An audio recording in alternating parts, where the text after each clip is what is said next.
ક્યાંથી ચોરાતા પશુઓ? સાહેબ કેટલી વાર કીધું તમને, અમે ચોર નથી. તમે ચોર નથી? બોલો ક્યાંથી ચોરાતા પશુઓ? તમને ખબર છે ટ્રકમાં શું હતું? એ ટ્રકમાં 40 ગાયો હતી. 10 ગાયો તો ટ્રકમાં જ મરી ગઈ. પશુઓ ચોર્યા છે ને તમે બંને જણાએ? હવે તમારે બંને જણાએ જેલના સળિયા પાછળ જ રહેવું પડશે. અને આમ પણ તમારા ગાયોના પ્રોજેક્ટથી તો કંઈ નહીં થાય. આ વર્ષે અંકિતના પપ્પાએ બહુ મોટું ડોનેશન આપ્યું છે આપણી કોલેજને, એટલે તમે પણ વેચાઈ ગયા.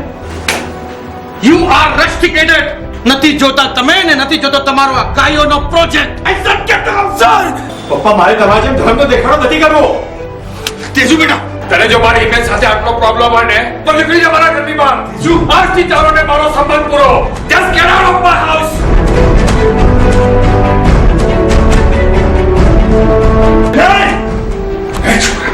હું તો આત્મહત્યા નહીં કરવાનો. બોલ, કરવું છે મારી સાથે કર. દાદા મારે કરવાનું શું છે? કાંઈ નહીં. ગામડે ગામડે ગૌશાળા ખોલવાની છે. તારા પ્રોજેક્ટ ઉપર આપણે સાથે કામ કરીએ તો મારે શું કરવાનું છે? જીવદયા કરવાની છે. ગામડે ગામડે ગૌશાળા ખોલવાની છે. સાહેબ તમે છો કોણ અને કામ શું કરો છો? અને તમારું નામ? નામ ગોકુળદાસ મહેતા અને કામ गामड़े गामड़े गौशाला खोलवाना। आपकी उम्र का लिहाज करता हूँ, इसलिए हमदर्दी से पेश आ रहा हूँ। हमदर्दी का मतलब ही तुमको मालूम है? हमदर्दी मतलब किसी के दर्द को हमारा बनाना। लेकिन यहाँ से जिंदा बच के वापस नहीं जा पाएगा।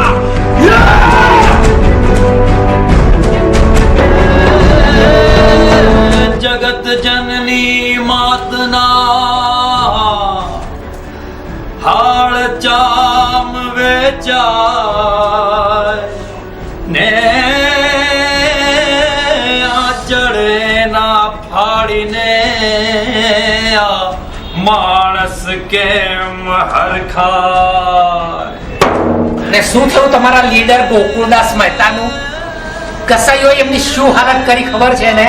અરે એમને જમીન ગળી ગઈ કે આસમાન રામ જાણે. હે ઠોલા, અરે શર્મા શર્મા, આજે કેટલામી વાર જેલમાં આવ્યા છો ખબર છે તમને? 35મી વાર. 36મી વાર. તમે કોણ છો? હું ન્યૂઝ રિપોર્ટર છું, ઇન્ટરવ્યુ લેવા આવ્યો છું. My name is Ali, Rahman Ali. કયું મિશન, કયું સપનું? સપનું છે ગામડે ગામડે ગૌશાળા ખોલવાનું. પણ આ પ્રોજેક્ટ છે શું? તું આ બધું કરશે કેવી રીતે? ગામડે ગામડે ગૌશાળા દ્વારા આપણે ભારતમાં એક નવી ક્રાંતિ લાવીશું. શું આ શક્ય છે?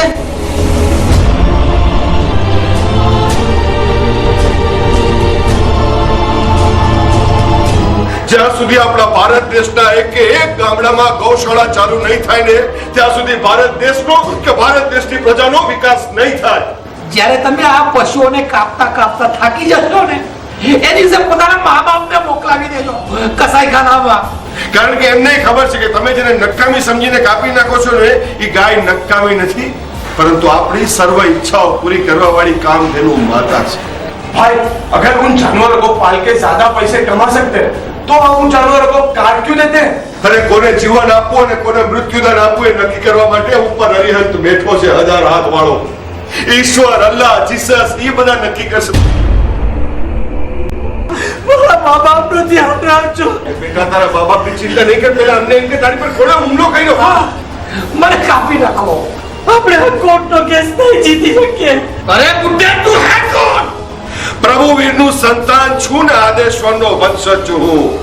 શ્રી કૃષ્ણનું ચક્ર છું તો અહિંસાનું અસ્ત્ર છું હું. ન્યાયનો હું રક્ષક છું ને અન્યાયનો હું ભક્ષક છું. પાંજરા પોળને જોડનારો છું અને કતલખાનાને તોડનારો છું.